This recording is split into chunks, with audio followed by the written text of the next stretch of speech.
Welcome, welcome. This is Steve Stacks, and I'm coming to you live from Toronto, Ontario. So I just want to point out some of today's stories. I hope you guys stick around to the end. And if you do, I want you to hit the like and subscribe button, because that would definitely help me out a lot. Alright, first story that I want to talk about is the Dow Jones. So I've been looking at the Dow Jones for weeks now, maybe possibly even a month. Now, I predicted on the last Friday that it would take a big dive, which it actually ended on the day up points. Very little. I think it was like 100 or less than 100 points. But I expected that Friday to be the big dive, which it ended up being Monday.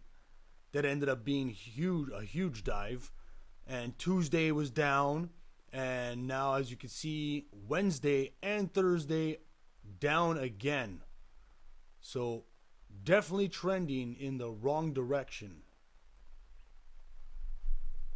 So, let me just start by saying this tariff war is definitely going to be related to Trump thinking who will be the first country to become a production country again. So, Canada and USA right now are a servicing country, not really a major production country.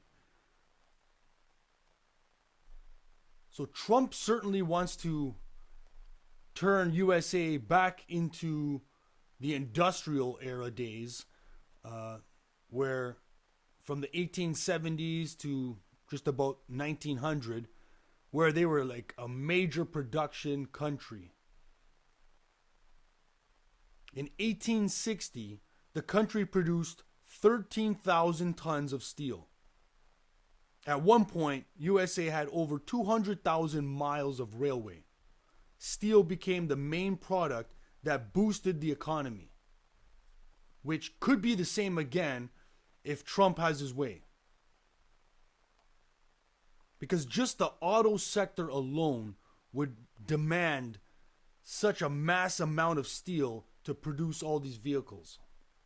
Now, the construction sector is another key area that would require mass amounts of steel.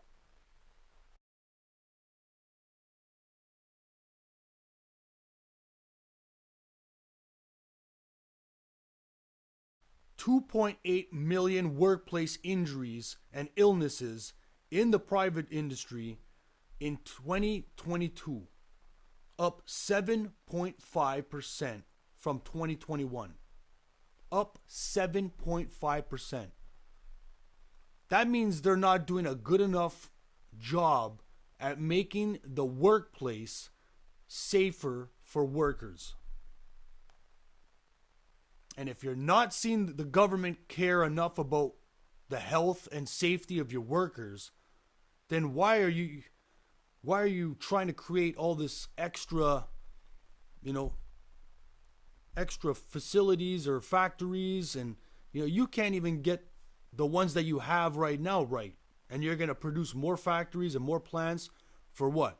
Another increase in more workplace related deaths and illnesses and injuries. Correct the ones that you got now, then you can spread your wings, right? And deaths and injuries happen multiple ways. So you can get injured on the job, any job that you're at, there's multiple ways that you can get killed or hurt.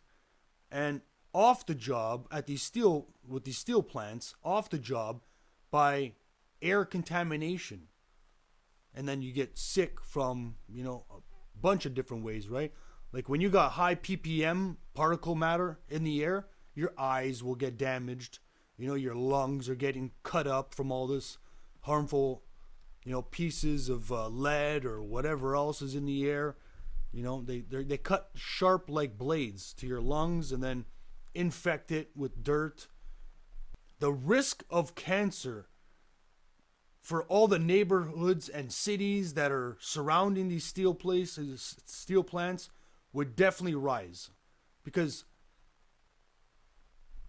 as I see it, Trump is trying to implement like steel factories from east to west, and there would be like one in everyone's backyard, pretty much. So everyone in USA would probably be getting affected by the air quality, which would eventually, in turn, end up damaging your lungs and giving you cancer and a bunch of other problems, I'm sure, heart diseases, everything related to lung irritation, cancer, heart disease, coughing up black phlegm, toxic dust settling on vehicles.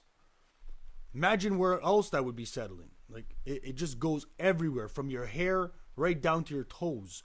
You're basically swimming in this filth.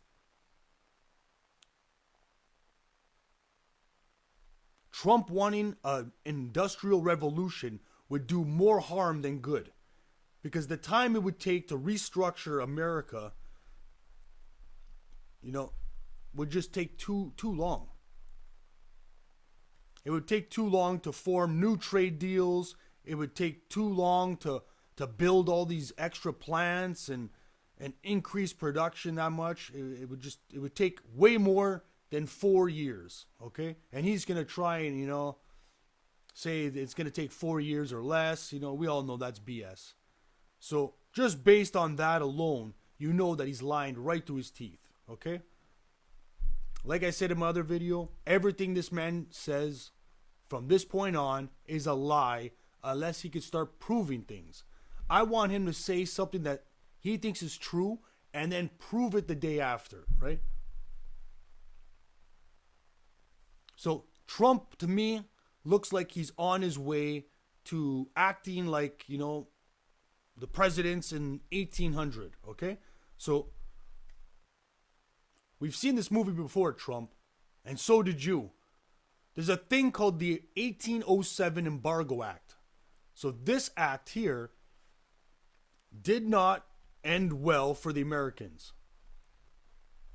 I predict the same cities will get hit first and just as hard, like Boston, New York, and Baltimore. They should all get impacted the hardest if we get to the Embargo Act or something similar to that. If Trump imposes an Embargo Act, which means American cities and states will not be able to do any business with international countries, Trump may not even get a chance to implement this because other foreign countries could do it before him. And that would be the end of the empire. Meaning other countries will not do business with you because they question your leader's abilities and thought process. Same as when you want to make a deal or a sale in person for something that you sold off the net. The first thing you think of is, do I trust this person? You want to trust them first, or else you're scared to hand over the product or the money first, and then you don't know if you're going to get the product or the money in return. Trust is everything in business. Let's get to Ford. I want to make sure everyone understands the expectations is to go down there, build that relationship, talk about the USMCA. We aren't walking away with the USMCA, but for years being in business, it's all about building the relationship, understanding what they require, what our needs are, and move forward. And let's get this moving forward as quickly as we can. It was a whirlwind day yesterday for sure. Hopefully you got a little bit of sleep. 4 hours. At this point, at the end of the day, you were back on American networks. There were some quotes from the inner circle of Trump, more or less declaring this a win yesterday. So what are your thoughts? Is this a win for Trump, or how do you back from that? If they want to call it a win, whatever. It's they're playing politics. But here and there, what happened yesterday very clearly, Secretary Lutnick called me. I didn't call him. Put an olive branch out, and only a foolish person, we said, well, that's fine. We need a meeting, and we need it right away. He agreed. He said, fly down tonight, fly down tomorrow, the next day. We're bringing Minister LeBlanc with us and Ambassador to have that conversation, to sit down and see what their requirements are, what their needs are. I always say, when you have your largest customer, you listen to your largest customer in business. And we'll sit there and listen and make sure that we bring that information back and sit around the table. They're going to lead the negotiations. We'll have a very loud voice in that conversation, along with all the other premiers. So you're managing expectations at this point. At what point? Doug Ford made his trip to Washington, D.C. this afternoon. I predicted that this was going to be a big waste of time, right? This is going to be just like a wine and dine, or what's it called? A retreat. He shouldn't even have made this trip, in my opinion, because we all know what Trump is all about. Trump is for the millionaires, not for the lower class. Ford is going there to try and convince Trump to rewrite the manuscript. That's not going to happen. Ford is not going to change that. Complete waste of time. So Ford comes out of this building, and all I see is like 1 or 2 security guards, and they don't even look tough. They don't even look like they're packing. I don't know. And one's a woman. I don't know. Like I rarely get to see any women, being security guards, and they're all behind the guy. So if there was ever a threat in front of them, I don't know what you're going to do behind the guy. And what shocks me is Ford's already wasting a bunch of money going to these meetings. Why can't he hire, high-end security guards? These guys look like the B team here. You're like, I don't know. Look at the guy next to him. He's like almost a foot shorter than Doug. And Doug, I don't think, is 6 foot tall. He doesn't even hit 6 foot. So, that guy can't even see over the first row of people, right? At some point, you have to call this theater or acting. See, I guess that this is exactly what what Ford would say when he walks out of this building, okay? So positive. So positive, right? It's so positive. Please tell us all about it. It's so positive. I don't want to tell you reporters or Canadians all about it. That's how positive, and that's how great it went. I don't want to tell nobody about it. Come on, people. How stupid does he think we are, right? If you did something great, then we would all want to hear about it, and you would be so proud to tell us about it, wouldn't you? Right? Just like a kid, when you come home with a good grade, look ma, I got an A. I don't know. He's not doing any of that. He's just saying, oh, it was so positive. I counted probably like 10 times. It was extremely positive. So positive. All I want to say is it just went so well. Went great. Really, that he spent more time telling us how great it went, but not actually detailing what was so great about it. Extremely positive. It was very positive. That's what I can tell you.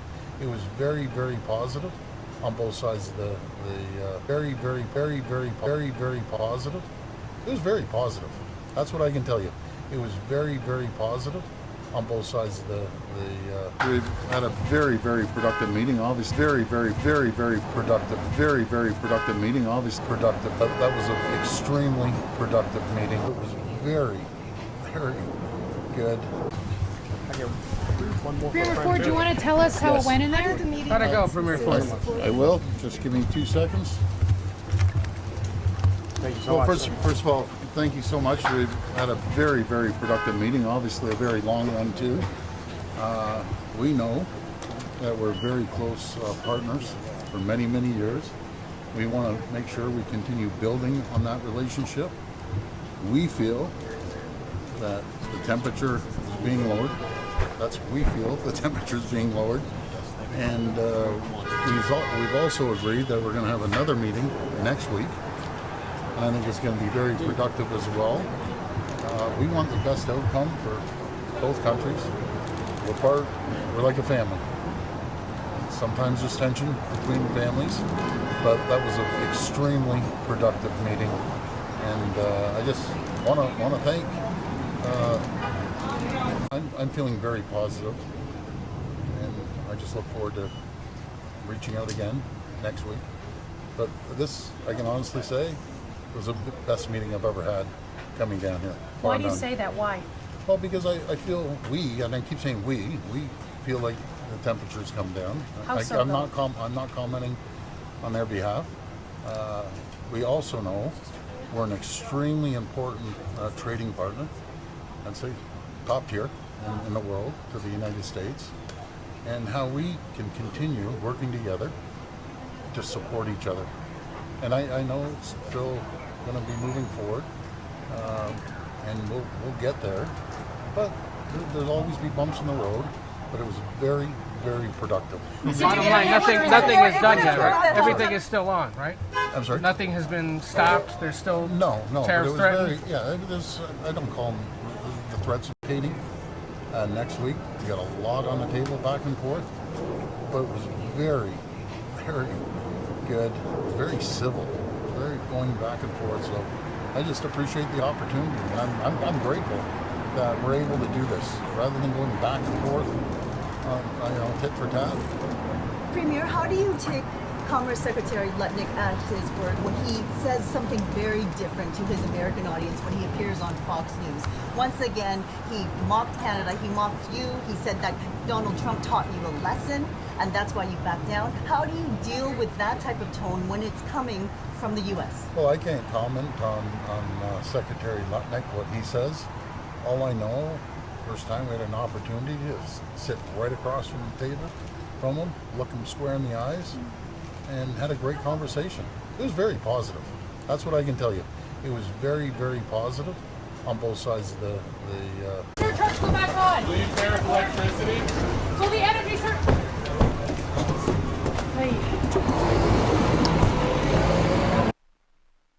So notice this man, Ford, goes to these important meetings, doesn't even bring one book, right? Just brings his fat ass. He doesn't bring his fucking books. I don't get that, right? You're going into the most important meeting of your whole career, your whole life, and you bring nothing. Nothing. Not a pen, not a piece of paper, nothing. So that's a big indicator, okay? I really think he doesn't even make mental notes. So he's not taking real, actual notes, and then he's not doing mental notes. I don't know. Why aren't you bringing a fucking briefcase to these meetings? It doesn't make any sense. Because there's no work being done. That's why. I honestly think these guys just whine and dine and barely talk business or economics. It's all show, no go. Basically, a wasted trip.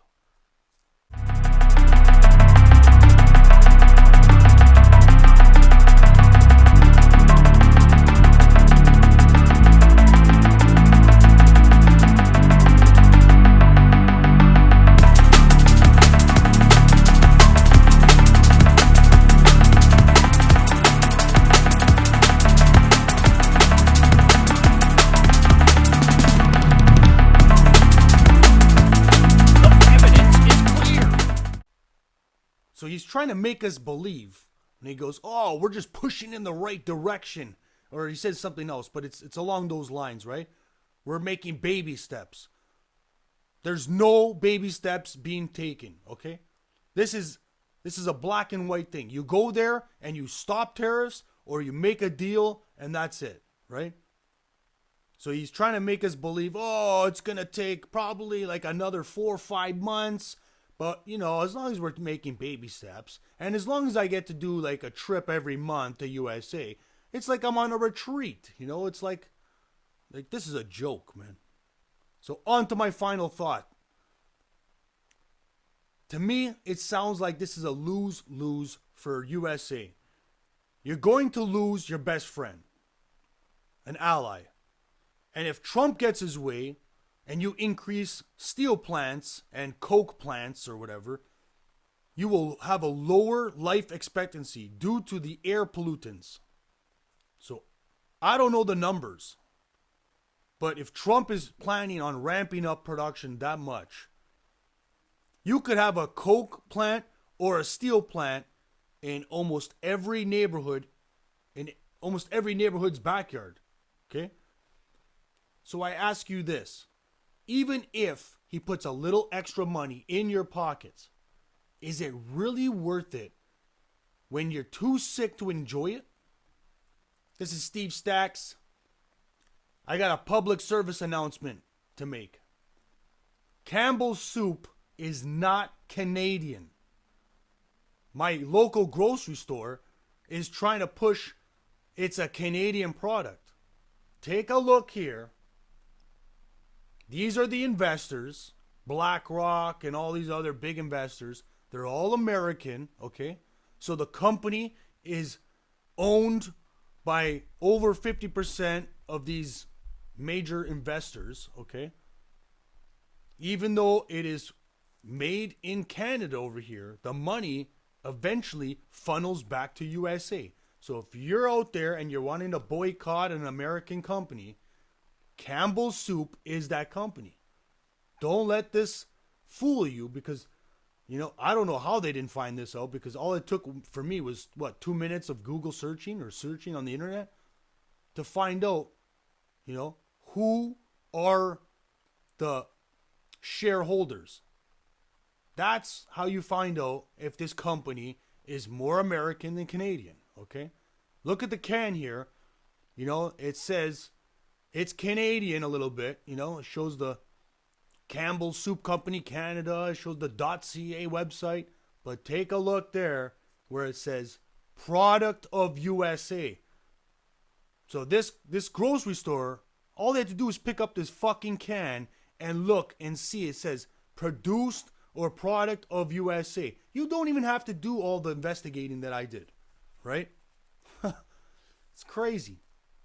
I don't know what the fuck happened there, but again, if you're boycotting USA products, then Campbell's Soup should be one of them. Stacks out.